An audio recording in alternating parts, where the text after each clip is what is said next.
Eu estou na casa do Pai. A casa continua sendo dele. E nós estamos na casa dele. E que ele possa ser reverenciado, adorado, exaltado. Eu vou fazer só duas explanações diante daquilo. Fica aqui comigo, tá, Paulo? Fica do lado de cá para mim. Aqui falou sobre a escola dominical para criança e aqui se louvou muito sobre a unção do Espírito Santo. Os discípulos, eles andaram com Jesus 3 anos. Depois, no final de 3 anos, Jesus diz assim: ficai em Jerusalém até. Mas eles estavam cheios. Quando eles ficaram lá no tabernáculo, no templo lá, eles estavam cheios. E ali eles transbordaram. Uma criança, quando vem para a escola dominical, ela começa o conhecimento. Você, quando vem na igreja, você também começa no conhecimento. E é a palavra que faz-nos transbordar. A oração é o mover da palavra. A criança vai, e quando ela chegar a ser adolescente, ela já está cheia do conhecimento. Você frequentando a escola dominical, você frequentando os cultos, prestando atenção no culto, você vai enchendo. Mas chega uma hora que você vai louvar, que você vai orar, o adolescente começa a transbordar e você começa a transbordar. Só se transborda se estiver cheio. Se não estiver cheio, acontece nada. Eu tenho que me encher. Criança tem que aprender desde... Porque se a criança não aprender, quando chegar a ter 15 anos... O pai, filho, vamos para a igreja. Que é isso? Que igreja? Não vou nada. Nunca fui. O que é que eu vou agora? E você vai ter muito mais trabalho. A Bíblia Sagrada diz assim: ensina a criança o caminho que ela deve andar. A criança, não é o adulto. A criança, o caminho que deve andar. E quando ela vier a envelhecer, não se desviará dela. Por quê? Porque ela foi ensinada lá do início. Os neurônios param de produzir. E quando acabar a velhice chegar, a última coisa que vai desaparecer são os neurônios do conhecimento da palavra. Não se desvia. Sabe por que muita gente não fica na igreja? Porque ele não se preocupa em encher. Ele quer transbordar sem encher. Eu preciso encher para transbordar. E por isso que eu sempre me prendo muito à palavra de Deus, porque é a palavra que vai me fazer encher e é através dela que eu vou transbordar. O louvor ajuda no transbordamento, mas a palavra é que faz encher. Ainda está transbordando, viu? Entenderam, irmãos? Então, a palavra, ela é fundamental, porque ela fala de quem? De Jesus Cristo. Quando a gente fala de Paulo, porque falou de Jesus. Quando a gente fala de Pedro, a gente fala de Pedro porque Pedro falou de Jesus. Quando a gente fala de Timóteo, a gente fala de Timóteo porque Timóteo falou de Jesus. E você está falando de quem?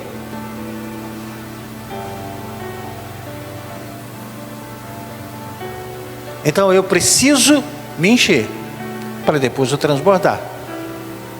Eu não transbordo se eu não estiver cheio. E cheio é da palavra. Os nutrientes da alma estão inseridos na palavra de Deus. Muito obrigado. Pode beber.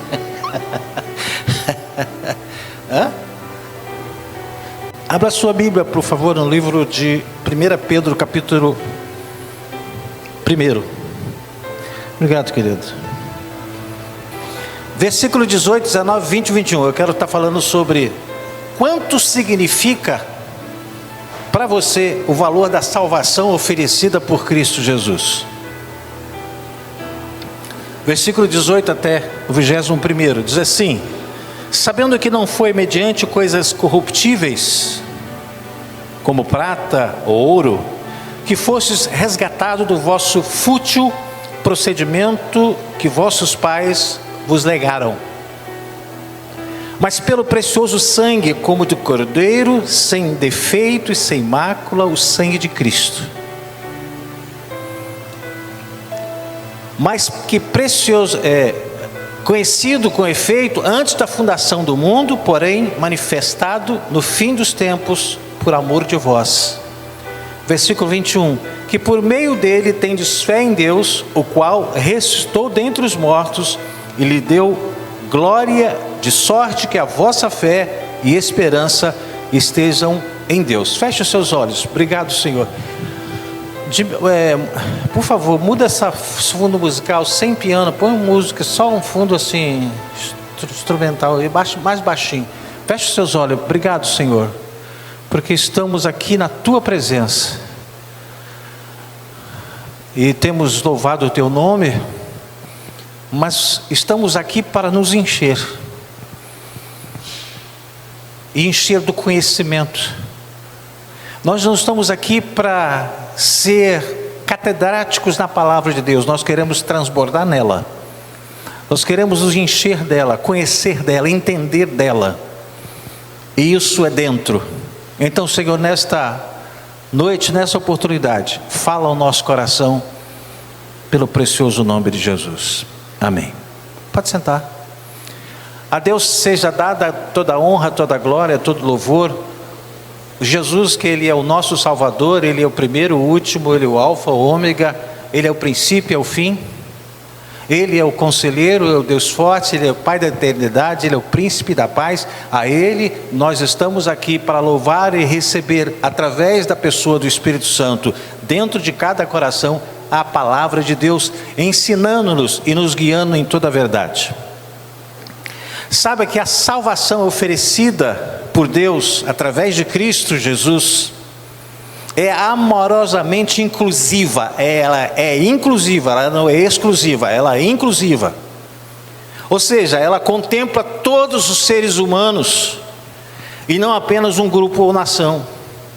Essa salvação é para todos, mas nem todos alcançarão, mas não porque Deus não quer que ele não alcance, é porque a pessoa opta por não alcançar.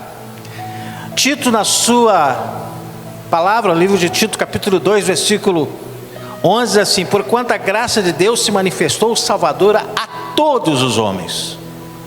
Todos os homens podem alcançar a salvação, porque a graça salvadora foi manifesta para todos. A salvação é a maior de todas as bênçãos espirituais que o ser humano pode receber da parte de Deus. Apesar disso, muitas pessoas, elas não sabem o que ela significa. Isso se deve em parte ao caráter simplório e superficial de boa parte da educação cristã que tem sido ministrada ao longo, em todas as partes desse Brasil. Por isso, antes de vermos o que é salvação, veremos o que ela não é. Salvação, ela não é a mesma coisa que filiação a uma denominação religiosa. Isso não é salvação. Isso é uma filiação. Eu sou filiado à Igreja Vida. Outro, eu sou filiado à Lions Club. Eu sou filiado ao Rotary Club. É a mesma coisa. Salvação não é isso. Salvação é Jesus dentro. Esse é um pensamento popular muito comum. Muitas pessoas pensam que ser salvo significa pertencer a uma igreja. Uma coisa não tem nada a ver com a outra.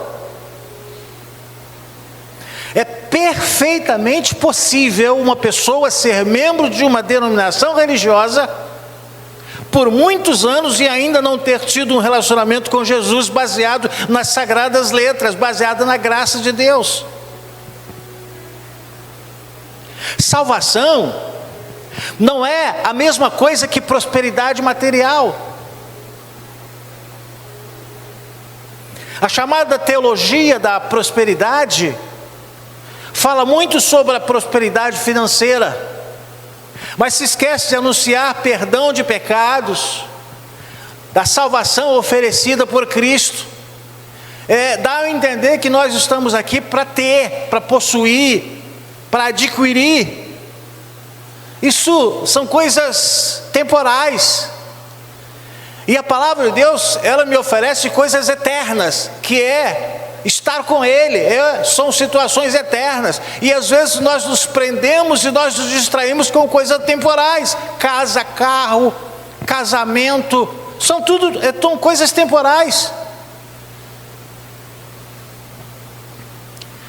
Dessa forma, essa teologia da prosperidade acaba transmitindo a falsa noção de que Jesus morreu na cruz para nos dar boa saúde, um bom carro, uma boa casa e para salvar o nosso negócio.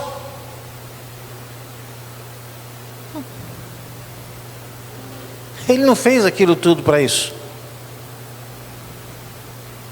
E dessa forma a mensagem da cruz está ficando totalmente perdida em meio às questões materiais. Se qualquer igreja fizer uma campanha de prosperidade, a igreja superlota. 7 semanas para solucionar o seu problema. Você vai ter que chegar cedo, porque senão você vai ficar em pé. Salvação não é isso.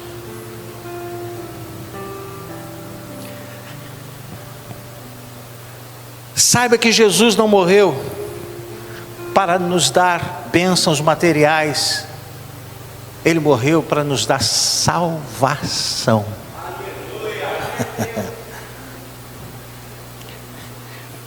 É certo que Deus nos abençoa na esfera financeira, materialmente, dando-nos o suficiente para a nossa peregrinação neste mundo, mas a essência das boas novas não é um carro possante, mas a salvação eterna.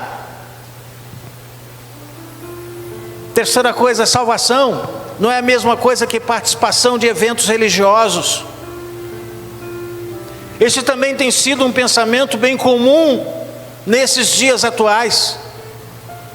Muitas pessoas pensam que o fato de fazerem peregrinações e romarias é sinônimo de salvação, e não é. A versão evangélica mais comum deste engano é pensar que a participação em incontáveis atividades religiosas realizadas na igreja é sinônimo de salvação. Não é.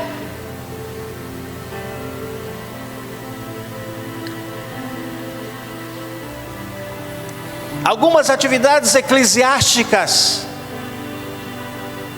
elas são realmente proveitosas, edificantes. Outras consistem apenas em um ativismo vazio. Baixa só um pouquinho.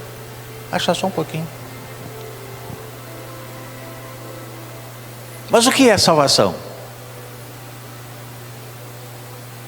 Nós estamos aqui por causa dela. Você está aí por causa dela.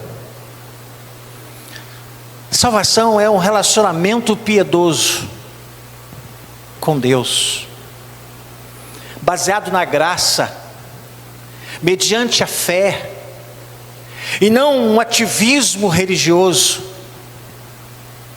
Salvação é a mudança do estádio de condenação em que o pecador se encontra pelos seus pecados para o estado de bem-aventurança pela qual ele é conduzido pela graça de Deus. Isso é salvação. O apóstolo Paulo menciona sobre essa mudança de estado em sua carta aos cristãos lá de Colossenses capítulo 1, versículo 13 e 14, assim: Ele, Deus, nos libertou do império das trevas e nos transportou para o reino do Filho do seu amor. Versículo 14, no qual temos a redenção, a remissão dos pecados. E isso é salvação.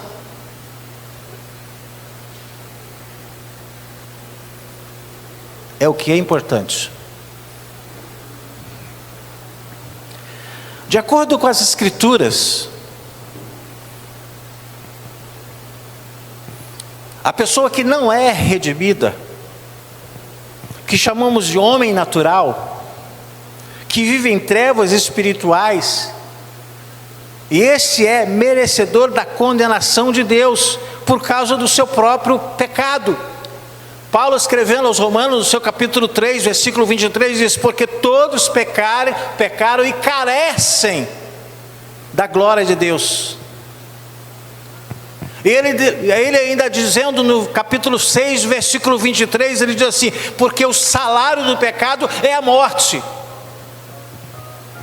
mas o dom gratuito de Deus é a vida eterna em Cristo Jesus nosso Senhor. Salvação.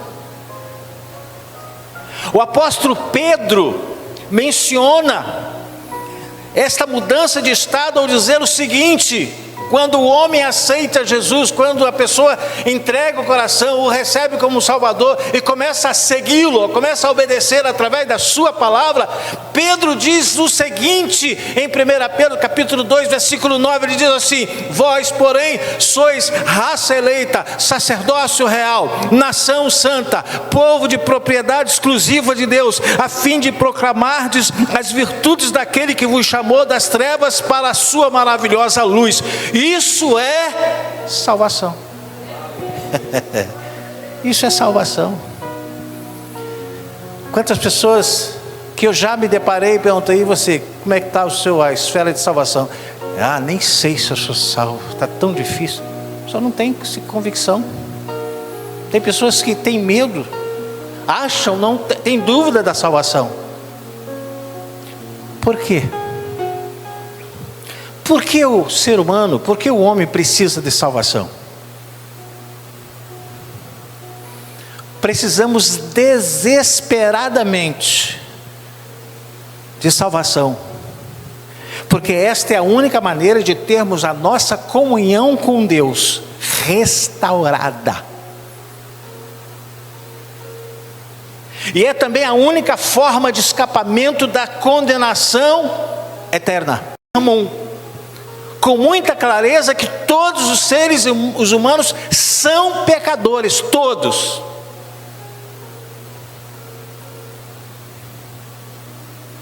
Portanto, ele disse lá em Paulo, escrevendo aos Romanos capítulo 5, versículo 12, assim: portanto, assim como por um só homem entrou o pecado no mundo, e pelo pecado a morte, assim também a morte passou por todos os homens, porque todos pecaram. Portanto, todos nós, igualmente, somos merecedores da retribuição correspondente ao pecado, que é a morte. E essa morte física não tem como escapar, mas a outra sim. Daqui a pouco eu vou falar sobre a morte.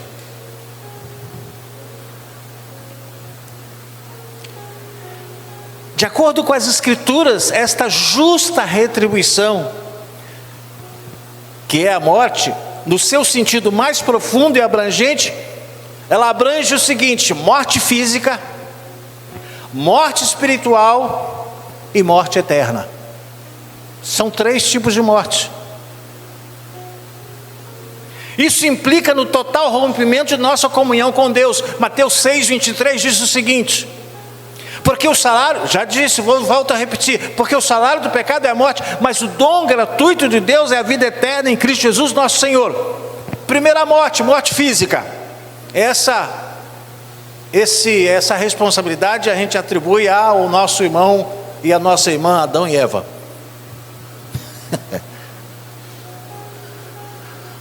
Eu sempre ouço a pessoa dizer, e eu tenho isso também, quando eu chegar lá no céu, eu vou ver onde que Adão e Eva estão e não vou passar lá perto deles.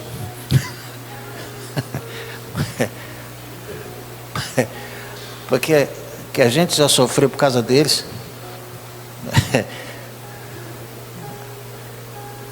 Devido à regularidade desse processo, já devíamos estar acostumados com a morte física. Porque Deus, quando chegou para Adão, diz assim: maldita é a terra por tua causa, do pó tu vieste, do pó tu voltará. Morte física. Isso aí está lá desde lá do Éden.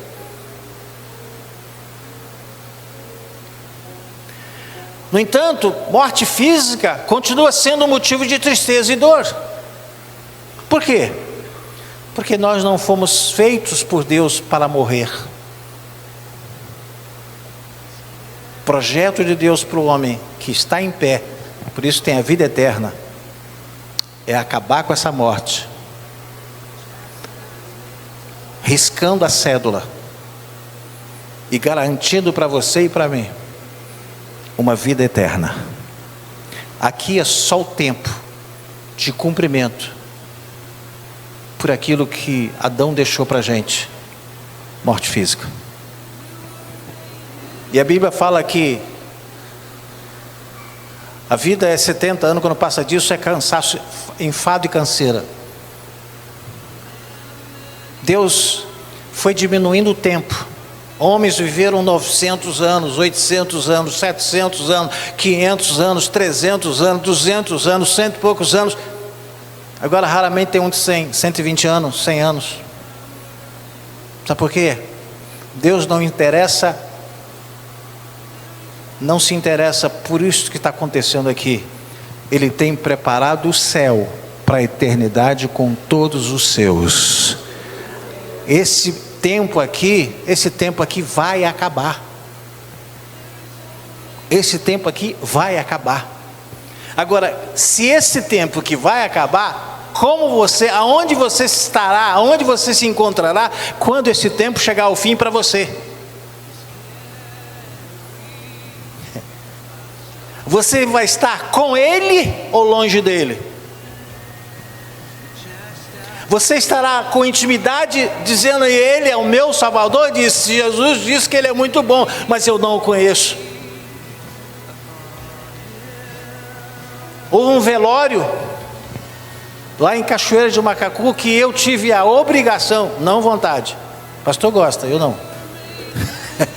Pastor gosta de duas coisas: apresentar neném e velar morto. Dois extremos. Eu gosto de apresentar neném, mas velar não gosto. Mas eu fui no velório. E aí tinha uma senhora que morreu, a família tudo chorando. Ai, morreu vovozinha, ai, mamãezinha. E aí, na minha palavra eu disse assim, depois que eu fechei, eu disse: olha, hoje nós vamos fazer uma despedida definitiva ou temporária, vai depender de você. Se você, disse assim, se você estiver no caminho dessa mulher, trilhando o caminho que ela trilhou, você pode dizer para ela assim: até breve, vovó, mamãe. Mas se você estiver no outro caminho, que não é esse dela, diga adeus, porque nunca mais você vai ver. E eu fui embora, Cachoeira. Passado 2 anos, eu fui numa loja chamada Renver Classic, e cheguei lá, uma senhora de olho para mim e disse: pastor Jeová, eu estava te procurando. Foi o que foi? Sabe aquele velório da minha avó? Nossa, todo mundo chorou, mas todo mundo pensou. E naquele dia, todo mundo decidiu voltar para Jesus. E aí, todos retornaram para o caminho, porque todos queriam dizer: até breve, mamãe, vovó. São 2 caminhos, gente. São 2 caminhos. A gente, às vezes, quer que o caminho seja parecido. Pode ser até parecido, mas só tem uma diferença: a largura. Um é estreito, o outro é largo. Um é difícil, o outro é fácil. E a nossa tendência é buscar sempre a facilidade. Só que a facilidade vai criar dificuldade, e a dificuldade vai criar facilidade.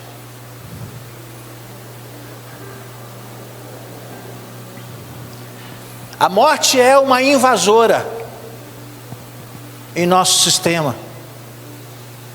Por isso sempre a vemos com estranheza e dor. Morreu, está estranhando por quê? Morreu.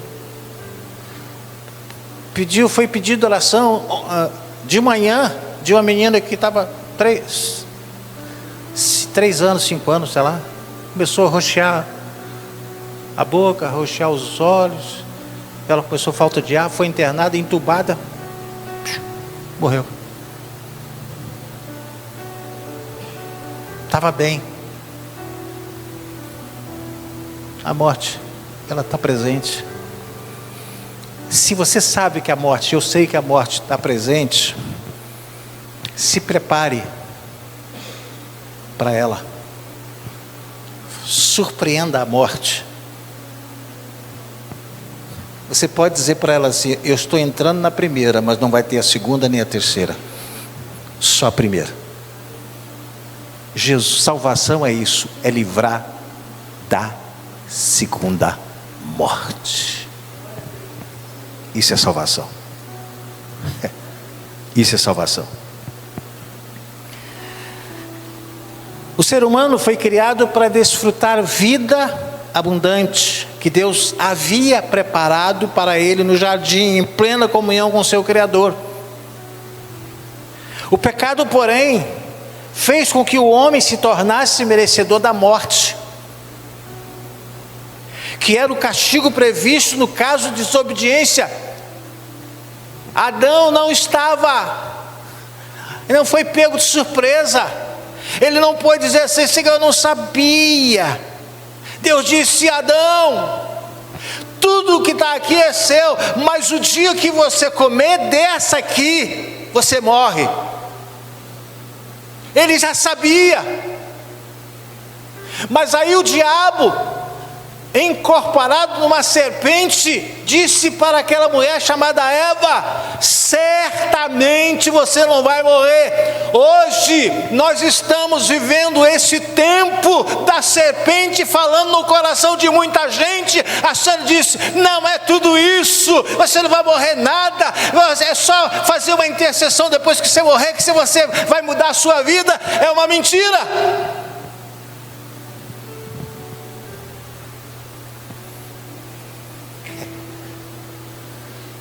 A serpente continua, não literal, mas a mensagem da serpente está nos lábios de muita gente, que a gente está se perdendo. Pela sua misericórdia, o Senhor não tirou a vida física de Adão e Eva imediatamente, depois da realização do primeiro pecado. Deus permitiu que Adão e Eva vivessem por muitos anos. Depois disso, eles puderam ver seus filhos e netos. Isso é misericórdia de Deus. Contudo, no momento que o primeiro pecado foi cometido, a morte entrou no mundo. Quando eu nasci, quando você nasceu, a morte estava te esperando.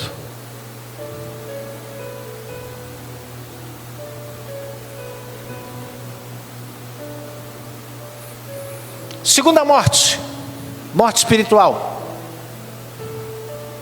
Paulo começa dizendo que Ele, Cristo, nos deu vida estando nós mortos nos vossos delitos e pecados. Morte espiritual, destituído de Deus. Isso é morte espiritual, longe de Deus, por causa dos delitos e pecados.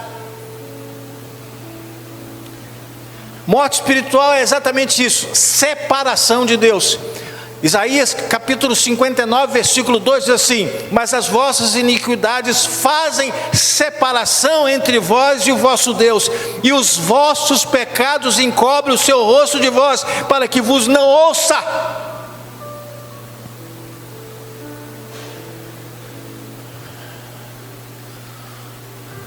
Deus ouve tudo, mas aquele que está pecando, Deus encobre o rosto, quer nem olhar, e nem muito menos ouvir.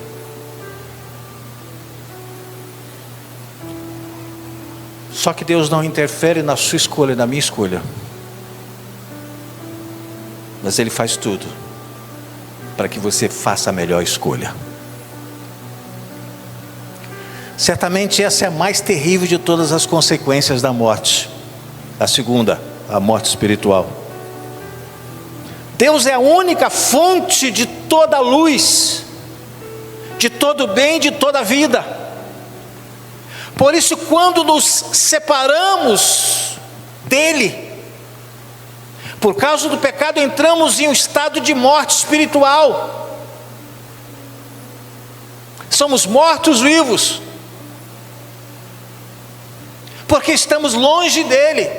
Nós nos deparamos com muitas pessoas que caminham pela rua, trabalham em qualquer lugar, na escola, mortos-vivos.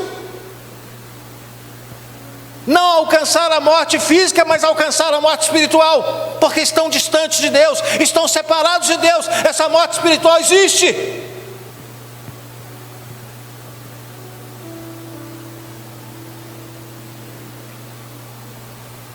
Deus é a única fonte de toda luz, de todo bem, de toda vida. Por isso, quando nos separarmos ou nos separamos dele, a morte espiritual, ela é instalada. A reversão desse estado de morte para a vida que há em Cristo Jesus é o que chamamos de salvação, irmãos. Salvação é coisa muito séria. Envolve a anulação de mortes física, por causa da eterna, e a espiritual. Isso é o peso da salvação. Terceira morte, morte eterna. Esse é um dos ensinos bíblicos mais combatidos em nossa época. A mentalidade pós-moderna em nossos dias não suporta a ideia de um castigo eterno.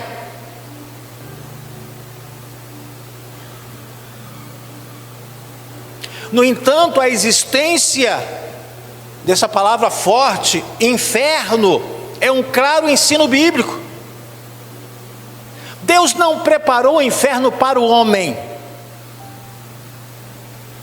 Não pense que lá tem as plaquinhas do nome das pessoas que vão para lá.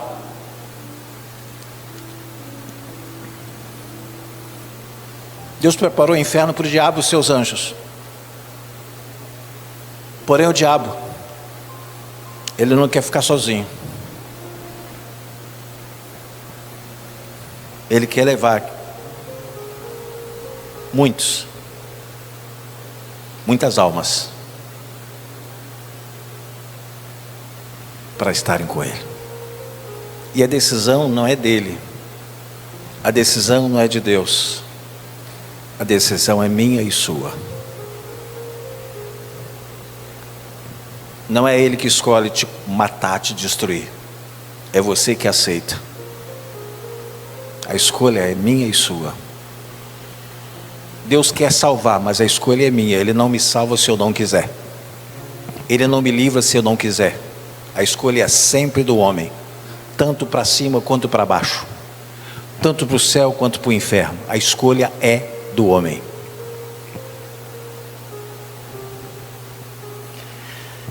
A pessoa que permanecer espiritualmente morta durante toda a sua vida, ou seja, o pecador que não receber a salvação permanecerá eternamente longe de Deus.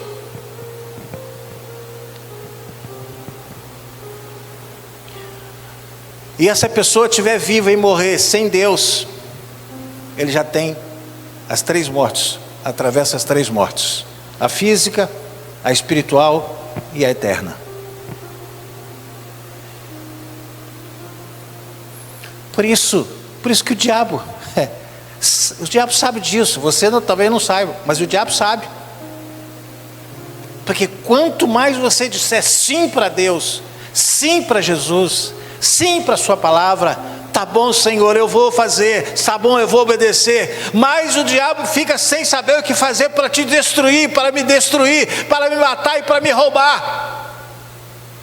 Ele sabe disso, por isso que ele tenta nos perturbar durante um culto, para que você não preste atenção na palavra, para que você não possa assimilar, para você levar as coisas como um culto religioso, simplesmente presencial, mas nunca a sua alma está presente, nunca ela está sendo alimentada. Eu preciso me alimentar dela, porque eu preciso transbordar, para que todas as coisas que estão perto de mim, elas sejam atingidas pela unção que vem dentro, através da sua palavra.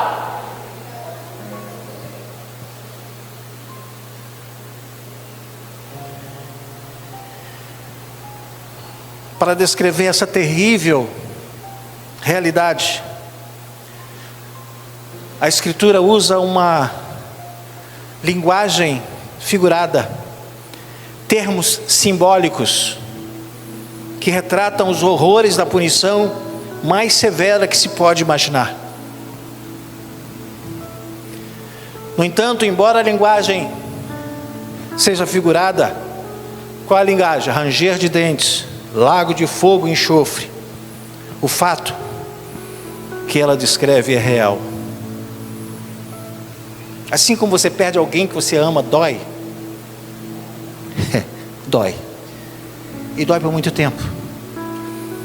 Mas quando a pessoa saber que nunca mais vai ter oportunidade de se aproximar, de falar com Jesus, essa dor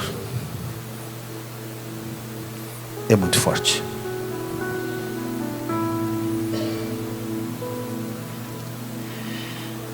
O inferno é lugar real, assim como o céu.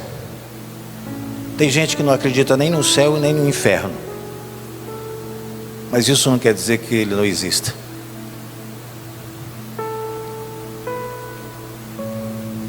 O inferno é um lugar para o diabo e para aqueles que não aceitaram, que não receberam Jesus. O próprio Jesus fala sobre a realidade do inferno muitas vezes. Vários relatos. De acordo com o nosso texto bíblico básico, a salvação é um dom de Deus. Paulo, escrevendo aos Efésios, capítulo 2, versículo 8, diz assim: porque por ele ambos temos acesso ao Pai em um Espírito. Você pode dizer para a pessoa que está do seu lado: nunca perca a oportunidade de ter Jesus para sempre na sua vida.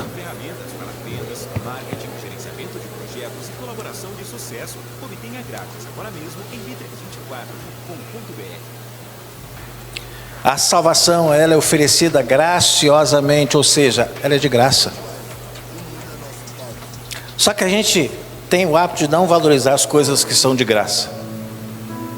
Aquele ali é de graça, aí ele vai criar a opção porque desperdiça, a opção de coisa porque é de graça. Só que a salvação, ela é de graça, mas ela teve um preço. Tudo que você e eu falar, é 0,800, é para você, mas alguém pagou. Alguém pagou. A salvação, vamos colocar esse termo, é 0,800, mas teve um preço alto para esse 0,800 ter acesso a você e você a ter acesso a 0,800. É de graça, mas ele pagou um alto preço. E por ser de graça, muitas vezes nós não valorizamos. Você já viu muitas pessoas que elas só chegam a Cristo depois que está no leito de morte? Eu quero Jesus, Jesus me salva. Quando ele está no extremo do seu estado. Mas ela continua sendo de graça. A salvação, não podemos merecê-la com nossas obras, nem pagar por ela com nossos recursos financeiros. Ela é dada graciosamente.